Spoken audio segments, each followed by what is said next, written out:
नमस्कार, N1 live पर आपका स्वागत है। मैं हूं संजय मल्होत्रा। देश के लिए अपनी जान का नजराना पेश करने वाले शहीदों के नाम पर राजनीति करने में वैसे तो सभी राजनीतिक दल एक से बढ़कर एक हैं। पंजाब में फिलहाल सत्ता पर काबिज आम आदमी पार्टी तो इस मुद्दे को भुनाने में सबसे आगे रही है, पर सही मायने में आम आदमी पार्टी शहीदों के सम्मान के प्रति कितनी संजीदा है, इसकी वानगी आज उन सभी ने देखी जिन्होंने भी आज अखबार पढ़ी। आज यानी 12 सितंबर को का दिन हमारे इतिहास का स्वर्णिम दिवस है।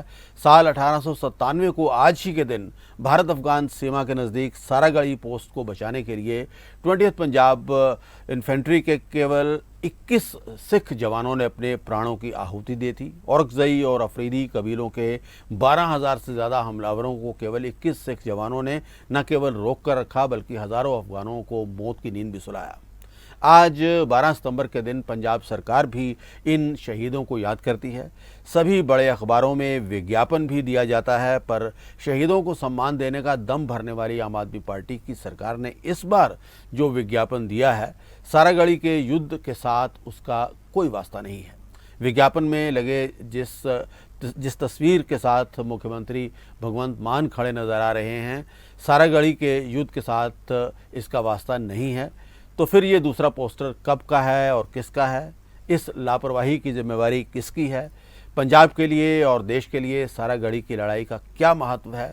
इन सारे मुद्दों पर आज बातचीत करने के लिए मेरे साथ मौजूद हैं रक्षा मामलों के विशेषज्ञ और सिख हिस्टोरियन मनदीप बाजवा। बाजवा साहब, आपका बहुत बहुत स्वागत है। सबसे पहले तो हम बात करते हैं आज के इस इश्तिहार की। आपने निश्चित तौर पर ये इश्तिहार देखा होगा, क्या आपको इसमें नज़र आया? बात यह है कि जो सारागढ़ी की लड़ाई थी उसमें 36 सिख रेजिमेंट के 21 जवान और एक उनका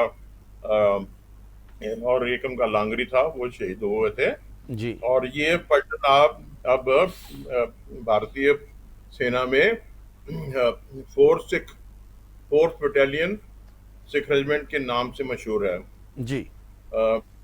जो इश्तिहार है, जी। इश्तिहार में किसी और ही पलटन के सिपाहियों को दिखाया गया।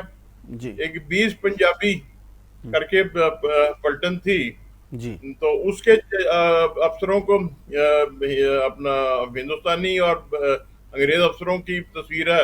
ये पलटन अब पाकिस्तान की फौज में 6 पंजाब रेजिमेंट के तौर पे तैनात है। जी। और कोई किसी ने देखा नहीं, किसी ने सोचा नहीं, कोई समझा नहीं, कोई रिसर्च नहीं किया गया, कोई स्टडी नहीं, किसी इतिहासकार से सलाह नहीं ली गई। ये अपना कोई किसी एड एजेंसी को दिया गया या इन हाउस इनके महकमे ने बनाया है, पर जो भी है ये बहुत गलत है। और इससे साबित होता है कि पंजाब सरकार कितनी संजीदा है इस मामले पे। ये जो शहीद हैं, जिनकी सारी दुनिया भर में प्रसिद्धि है, और उनकी जो 125वीं वर्षगांठ है इस लड़ाई की, उसको मनाने में ये कितने गंभीर है। तो ये बहुत बुरी बात है और मैं इसकी सख्त लफ्जों से मजम्मत करता हूँ। बाजवा साहब, क्या वजह है कि इस तरह की गलतियां होती हैं? क्या जो सरकारें हैं वो बिल्कुल नॉन सीरियस हैं इस तरह के मसलों को लेकर, जबकि ये बहुत सेंसिटिव इश्यूज़ हैं? जो भी जवान हैं जिन्होंने अपने जानों का नजराना पेश किया है, जिन्होंने अपने प्राण दिए हैं और इतने इतने बहादुरी के साथ वो लड़े हैं, लेकिन वहाँ पर कोई ऐसा व्यक्ति मौजूद नहीं है जो इन चीज़ों को देख सके, इनको सही पर्सपेक्टिव में इनको देख सके, सही इसके ऊपर रिसर्च कर सके। ये आपको क्या लगता है कि एक सिर्फ लापरवाही की वजह से ऐसा हुआ है, या एक सिस्टमिक जो है वो एक स्ट्रक्चरल फ्लॉ है हमारे देश के अंदर, हमारी सरकारों के अंदर, जिसकी वजह से इस तरह की गलतियां होती हैं? नहीं, सिस्टमिक फ्लॉ तो है ही, अगंभीरता भी है इसके मामले में।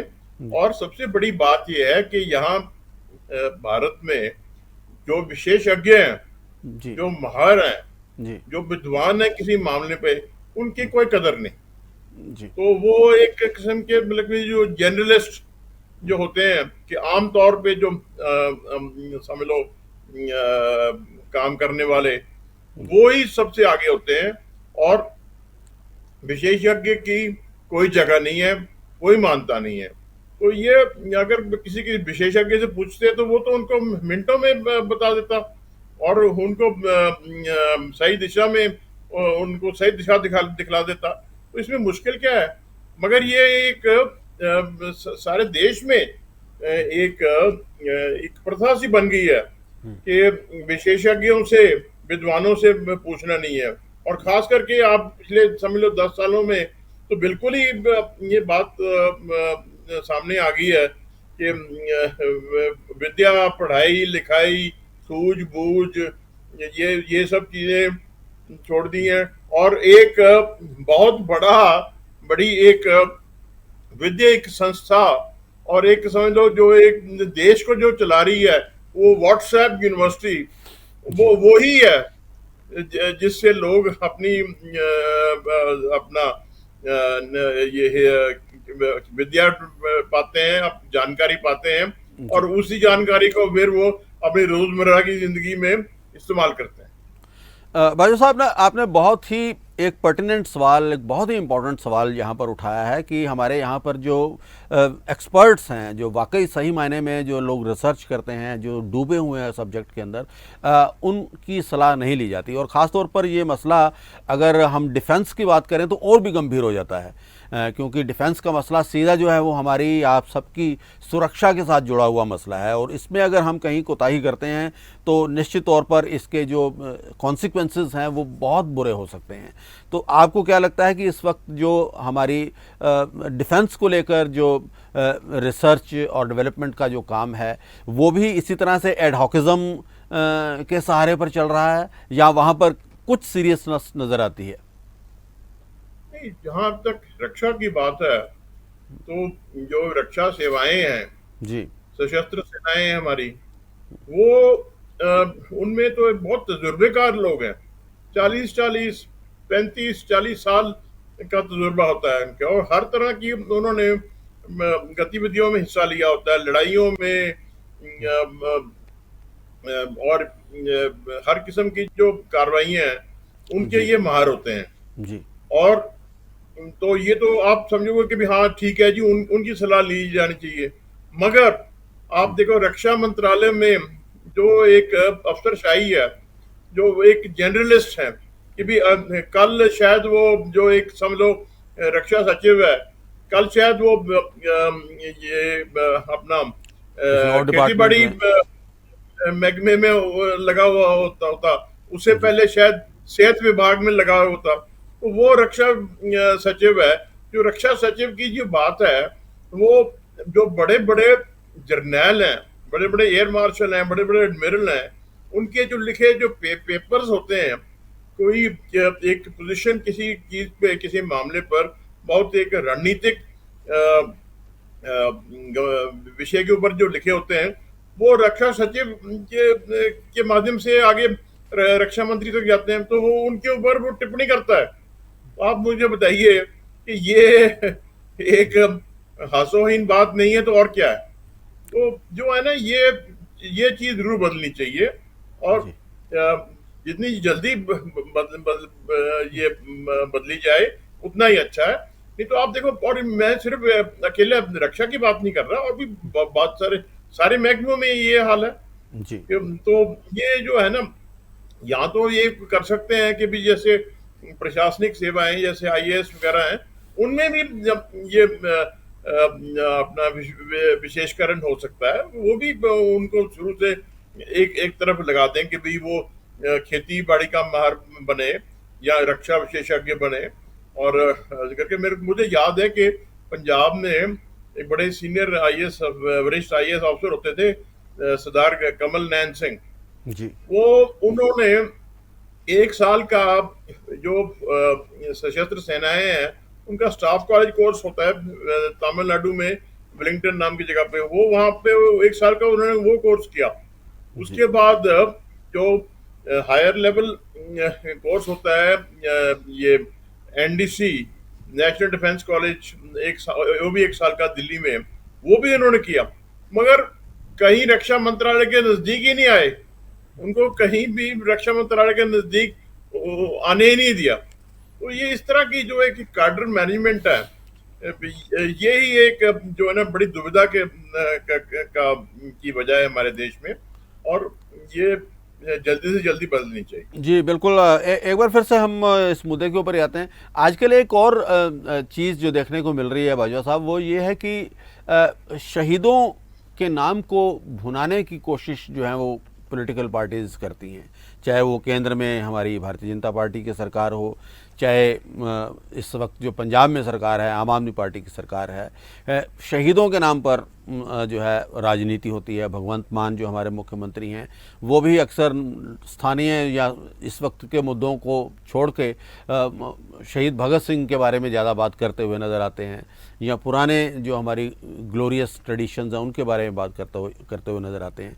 लेकिन क्या सही मायने में आपको लगता है कि जो लोग देश के लिए जान देते हैं, देश के लिए अपने प्राण न्यौछावर करते हैं, उनके लिए ये सरकारें कुछ कर रही हैं? देखिए, बात तो ये है कि शहीदों को जितना ज्यादा एक्सप्लॉइट किया जाता है, ये तो मेरे ख्याल में दुनिया में और किसी देश में नहीं होता कि उनका नाम लेके उनकी शहादत को आगे लाके तो ये अपनी राजनीतिक जो है ना फायदे लेते हैं। जी तो अगर आपने शहीद आजम भगत सिंह की बात की है, जी तो वो सरकारें पंजाब और हरियाणा की सरकार लड़ लड़ मार गए कि चंडीगढ़ में जो अंतर्राष्ट्रीय हवाई अड्डा है वो भगत सिंह के नाम पे रखा जाए। जी बहुत अच्छी बात है, होना चाहिए। मगर भगत सिंह की सोच के बारे में कभी किसी ने कोई कभी सोचा है? उसकी सोच पे अमल किया है कभी किसी ने? जी उसकी जो लिखाई थी, जो वो लिखता था, जो उसके लेख जो अभी भी उपलब्ध हैं, उन कभी उनको लागू करना तो दूर, उन्होंने कभी इन्होंने लोगों ने पढ़े भी नहीं होंगे। तो इस तरह जी की बात जो है ना, ये बहुत एक इससे कड़वापन सा आता है एक जो रोजमर्रा की जिंदगी में। और बाकी भी तो आप देखो, जब जो शहीद और एक अब और भी फर्जी शहीद बड़े आ गए हैं। कोई भी जी सियासतदान अपना दिल का दौरा दिल के दौरे से मर जाए तो उसको शहीद बोल देते हैं। जी और उसकी तुलना फिर जो शहीद जिन्होंने देश के लिए जान दी है, जिन्होंने आजादी के संग्राम में जान दी है, तो उनका तुलना करना ये सही बात नहीं। मैं अभी अभी देख रहा था कि इंडियन अपना हिस्ट्री कांग्रेस ने बड़ी अच्छी किताब कई किताबें हैं, वो वॉल्यूम कई हैं, वो जी निकाले हैं। ये भारतीय शहीदों के जो ये आज़ादी के संग्राम के शहीद, तो उनके बारे जी में पूरा लिखा है और संक्षेप में अच्छा वो लिखा है ऐसे करके। तो वो तो ऐसी किताबें तो कोई पढ़ता भी नहीं है, मगर वो बस उनका ये उनका नाम इस्तेमाल करने के लिए सब तैयार रह जाते हैं। तो ये ठीक बात नहीं है, और लोगों को अपने आप देखना चाहिए। और जी ऐसे जो सियासतदान हैं उनको जरूर हराना चाहिए जो शहीदों के नाम के ऊपर वोटें बटोरते हैं। बिल्कुल बिल्कुल। भाई साहब, आज ये जो इश्तिहार का ये जो गूफअप हुआ है, एक तरह से आज इश्तिहार इस तरह से गलत आज भेजा गया है, तो इसके लिए आपको लगता नहीं कि जो वर्तमान सरकार है या भगवंत मान जो मुख्यमंत्री हैं, उनको बाकायदा इसको विड्रॉ करना चाहिए और इसके लिए माफ़ी मांगनी चाहिए? नहीं, जरूर करना चाहिए, बल्कि बकायदा। और ये और ऐसे अपना कदम उठाने चाहिए, सख्त कदम उठाने चाहिए, ताकि आइंदा दोबारा ऐसी चीज ना हो। मगर होगा नहीं, क्योंकि पहली बात तो वो अपना ये तस्लीम नहीं कर सकते, ये मान नहीं सकते, अपना सार्वजनिक तौर पे नहीं मान सकते कि जी हमने गलती की है। जी और दूसरी बात यह है कि फिर वो उसमें यही होता है कि भी कोई सेक्शन अफसर या कोई हेड क्लर्क या कोई किसी को उसको जिम्मेदार रह जाता है, और उसको फिर या मुअत्तल कर देते हैं, या कोई सजा देते हैं, और जिनकी जिम्मेवारी होती है, आखिर ये एक प्रदेश की तरफ से इख्तियार दिया जा रहा है, तो ये जी। तो हाईएस्ट लेवल पे क्लियर होता है। अगर उनको नहीं पता लगा, तो फिर आप निचले स्तर के जो मुलाजिम हैं, उनके ऊपर ये कहर अपना क्यों ढा रहे हैं? जी। तो ये तो सोचना चाहिए। और मैं मेरा मतलब कहने का मतलब ये है कि भी जो एक विशेषज्ञ होते हैं, माहर वगैरह, उनको इन चीजों के साथ जोड़ना चाहिए। और इसमें कोई कमी नहीं है, बहुत सारे आपको मिल जाएंगे जो आपको बता सकते हैं। और बिल्कुल। आजकल के युग में तो मिनटों में ये काम हो सकता है। आपने किसी को फोन किया, या व्हाट्सएप वाले ने अपने वो करके व्हाट्सएप पे आपको जवाब दे दिया कर दिया, तो ये आसान सी बात है। मगर नहीं, वो ज़रूरी जो चीज़ एक है वो तो ये है कि आपकी इंटेंशंस कितनी अच्छी हैं, आप कितनी, आपकी इच्छा शक्ति कितनी है। तो सरकार में एक स्लॉथ और एक इनर्शिया जो आ गया है, और वो एक काम चलता है, जो किस्म के जो रवैया है ना, जी। चलता है, तो वो उसी के सब शिकार है। भाइयों साहब, आज हम जब सारागढ़ी की बात कर रहे हैं, सारागढ़ी का आज दिन है, 12 सितंबर का दिन हम सारागढ़ी के उन शहीदों को याद करते हैं। तो अगर आप थोड़ा सा सारागढ़ी के उस दिन का जो वाक़या था वो किस तरह से हुआ, और किस तरह से इतनी बड़ी जो हमलावरों की फ़ौज को सिर्फ 21 जवानों ने पूरा दिन रोक के रखा हो, वो कैसे संभव हुआ, उसके बारे में भी थोड़ा सा हमारे अगर नाजरीन को आप ये बताएं तो ज़रा बात अच्छा यह है रहेगा। कि अंग्रेजों ने पंजाब पर फतेह करके, तो फिर ये आगे जो खैबर पख्तूनख्वा सूबा है, वहां तक पहुंचे। उससे जी। आगे फिर वहां से पहाड़ियां शुरू होती हैं, उसके पहले तरफ अफगानिस्तान आ जाता है। तो जी। वहाँ बड़े किस्म के जंगजू कबीले हैं, जी। पठानों के, तो उनके साथ इनकी टक्कर लगी। वो बड़े, ये जो कबीले हैं ना, वो बड़े आज़ादी पसंद हैं, जी। तो किसी को मानते नहीं है। जी। तो सिर्फ महाराजा रंजीत सिंह को ये फख्र हासिल था कि उनको एक किस्म का हराया था। और हरी सिंह नलवे के बारे में आपने सारे किस्से सुने होंगे, कैसे वो उनके साथ उसका बर्ताव था ये कबीलों के साथ। तो वो अंग्रेज जो है ना, उनके इनकी अक्सर इनकी सारी लड़ाइयाँ चलती रहती थी। 1897 में तेरा जो एक कस्बा है, वहां पे ये इनकी बगावत हुई थी। वहां पे अंग्रेजों ने कई सारे किले बनाए हुए थे कि इनको काबू रखने के लिए। एक किस्म की एक लाइन थी किलों की, जी। जहाँ से वहां पे एक गैरिजन होती थी, और वो अपने जो उनकी एक सीमा थी उसके अंदर अमन चैन कायम करने की कोशिश करते थे। जी। तो गुलिस्तान और फोर्ट लॉकहार्ट दो किले थे। तो जी। वो दो किलों के बीच में लाइन ऑफ साइट नहीं था। जी। बीच में ये एक पहाड़ी आती थी जिसको बोलते हैं सारागढ़ी। तो जी। सारागढ़ी पर एक कम्युनिकेशन पोस्ट बनाई थी, सिग्नल जी। पोस्ट जी। के, क्योंकि उस वक्त जो है ना, ये सिग्नल सारे जो है ना, वो लाइन ऑफ साइट के साथ होते थे, झंडों के साथ। एक वो सिग्नल लैंप होते थे, इस तरह के सेमाफोर, इस तरह के जी। वायरलेस की कम्युनिकेशन, टेलीफोन तो उस वक्त तक उपलब्ध नहीं थे। जी। तो वो ऐसा था कि अपना फोर्ट लॉकहार्ट से सिग्नल आता था, वो रिसीव होता था वहाँ सारागढ़ी में। तो सारागढ़ी में आगे रिले करता था सिग्नल ये गुलिस्तान को। जी। तो उधर सिर्फ 21 से, क्योंकि ज्यादा इस एक सिग्नल चौकी के अलावा इसकी ज्यादा कोई अहमियत नहीं थी। तो सिर्फ 21 आदमियों की मांग एक गैरिजन थी। तो जी। ये कबाइलों के की एक 2000 नफरी का एक लश्कर आया कि ये अब ये बढ़ते बढ़ते ये नफरी 10,000 तक आ गई है। वो नहीं, गलत बात है, क्योंकि अच्छा। वहां पे इतना जगह भी नहीं है कि 10,000 आदमी वहां इकट्ठे हो सकते हैं। जी। ये वो जी। जो टेकड़ी है उसके ऊपर। 2000 के करीब थे, जो अच्छा। सारे जो बेहतरीन सूत्र हैं उनसे, ये जो आप अगर जानकारी लें, जी तो जी उन्होंने आके तो इनके ऊपर हमला किया, इनके ऊपर ये कहा कि आप अ, आत्मसमर्पण करें।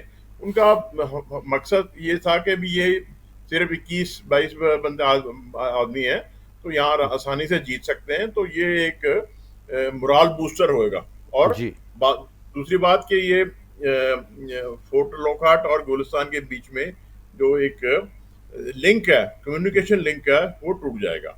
जी तो वो हवलदार ईश्वर सिंह वहां पोस्ट कमांडर थे, तो उन्होंने कहा कि नहीं, हम आत्मसमर्पण करके हम लड़ेंगे। तो लड़ाई चली, और जो जानकार सूत्र हैं उनके मुताबिक 200 के करीब पठान मारे गए, और आखिर में सारे के सारे जो सिख थे जवान, वो सारे शहीद हो गए, और उनके साथ जो उनका एक लांगरी था, मुस्मान लांगरी दाद करके, वो भी शहीद हो गया था। जी तो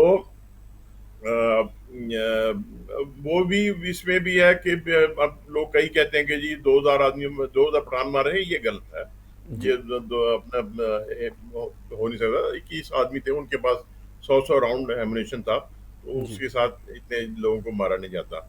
मगर फिर भी ये एक इतिहास के जो गैलेंट लास्ट स्टैंड है उनमें से एक माना जाता है। जी और इसकी वजह से जो ना कि सिख फौजी, बल्कि दूसरे भारतीय फौजी जो उस वक्त अपना हिंदुस्तानी फौज में थे, जी उनको बहुत सारी प्रेरणा मिली। जी और ये जो प्रेरणा एक 125 सालों से ये लोगों को प्रेरित कर रही है कि जी अपनी ड्यूटी दो, और अपना मकसद जो है ना उसके लिए लड़ने के लिए तैयार होने के लिए। तो जी ये जी अहमियत है सारागढ़ी की लड़ाई जी की। बिल्कुल और ये एक अपना सिखों का भी एक संस्था बन गई है, जी और सिख भी इससे प्रेरणा लेते हैं। 2 गुरुद्वारे बनाए गए थे जी अंग्रेज सरकार ने उस वक्त इसकी अपना एक यादगार के तौर पर, अमृतसर में एक और एक फिरोजपुर में। उनके ज्यादातर जो थे जवान, वो फिरोजपुर जिले के थे। उस वक्त फिरोजपुर जिला बहुत बड़ा होता था, जो मौजूदा फिरोजपुर, मोगा, ये मुक्तसर और जी फाजिल्का है, ये उस वक्त पुराना फिरोजपुर जिला होता था। तो ये है अहमियत उस लड़ाई की। और जी जी भाई साहब, एक एक मगर और सवाल मेरे मन में जो आ रहा है वो आप उसके ऊपर जो जानकारी मेरी है, आप मेरे को इसको करेक्ट कर सकते हैं। ये भी कहा जा रहा था कि इन जवानों के जो अंग्रेज़ जो ऑफिसर्स थे, वो चाहते थे कि ये एक अनइक्वल वॉर है, जीतने वाली नहीं है, तो वो उन्होंने इनको रिट्रीट करने के लिए भी कहा था, लेकिन उसके बावजूद इन जवानों ने ये लड़ाई लड़ी। तो क्या ये बात सच है? और अगर ऐसा उन्होंने किया तो क्या वजह थी? हालांकि वो तो अंग्रेज़ सरकार थी, और उसके पीछे उनका जज्बा क्या था जिसकी वजह से उन्होंने इतने जज्बे के साथ ये लड़ाई लड़ी? मुझे हो सकता है उन्होंने कहा होगा, क्योंकि वो कम्युनिकेशन तो आखिर तक जारी रही। वो उनका सिग्नल था गुरमुख सिंह, वो आखिर में वही शहीद हुआ था, तो जी आखिर तक अपने जो अपने सिग्नल की के झंडे थे उसके साथ वो एक एक किस्म की रनिंग कमेंट्री दे रहा था लड़ाई के बारे में, जी जंग के बारे में। हो सकता है उन्होंने कहा होगा, मगर कोई जरिया नहीं था, वो तो चारों तरफ से घिरे हुए थे। अच्छा और अपना कोई इस तरह से, और उनमें जज्बा भी था कि हमने लड़ना है। तो आत्मसमर्पण तो तो करने की बात तो बोलते थे कि हम बिल्कुल नहीं करेंगे। तो वो एक जो सिख इतिहास और एक जो भारतीय फौज का इतिहास है, वो उसी उन दोनों से प्रेरित होके उन्होंने अपना एक फैसला लिया, और उसी से प्रेरित होके उन्होंने ये लड़ाई लड़ी और बहादुरी दिखाई, और दुश्मन की इतनी भारी मात्रा में उनके दुश्मनों को भी मारा। तो ये जो है ना, 2-3 चीजें ये सामने आती हैं, तो ये बड़ी फख्र वाली चीजें हैं। और हमें हर साल ये 12 सितंबर मनाना चाहिए, और ये जो हमारी टेक्स्ट बुक्स हैं उनमें भी आना चाहिए कि हालांकि चलो अंग्रेजों के लिए लड़ रहे थे, फिर भी एक बहादुरी थी। और वो जो इतिहास है, वो जो परंपरा है, फिर आगे चलती रही कि पहले विश्व युद्ध में, दूसरे विश्व युद्ध में और उसके बाद सन 47 के बाद इस साल हम आज़ादी के का 75वां वर्षगांठ की 75वीं वर्षगांठ मना रहे हैं। तो वो जज्बा फिर चलता रहा। तो वो कि भी देश को बचाना है, देश के लिए लड़ना है।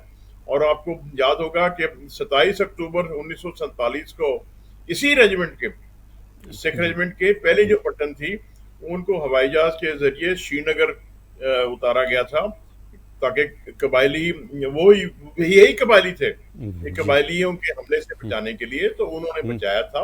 उसके बाद फिर बहुत सारी भारतीय फौज वहां पहुंच गई थी और उन्होंने तकरीबन जम्मू कश्मीर और लद्दाख को ज्यादातर जो इलाका था वो उसको आजाद कर दिया था। कुछ के पास रह गया था जो ठीक है जंग बंदी का ऐलान हो गया था, मगर वही जज्बा, वो जो सारागढ़ी वाला जज्बा था और दूसरी लड़ाइयों वाला एक जज्बा था, वो 47 के बाद बरकरार रहा और लगातार भारतीय फौज इस देश की रक्षा में जुटी रही है, लगी रही है। अभी भी आप देखो उसी जज्बे के साथ गलवान में वो लड़े हैं चीनियों के साथ, इसी जज्बे के साथ पाकिस्तान के साथ नियंत्रण रेखा उसके ऊपर कारगिल में जो हमने अभी हाल ही में देखा, इसी जज्बे के साथ जो एक बगावत जहां भी चल रही है हिंदुस्तान में, चाहे मणिपुर में हो चाहे कश्मीर में हो, उसी जज्बे से भारतीय जवान लड़ रहे हैं।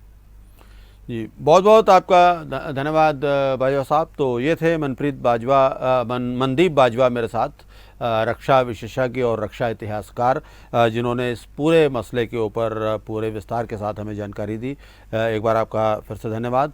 और इसके साथ ही हम ये आज का जो अपना एपिसोड है यही ख़त्म करते हैं। इसी तरह के किसी नए एपिसोड के साथ दोबारा आपसे मुलाकात करेंगे। तब तक के लिए नमस्कार।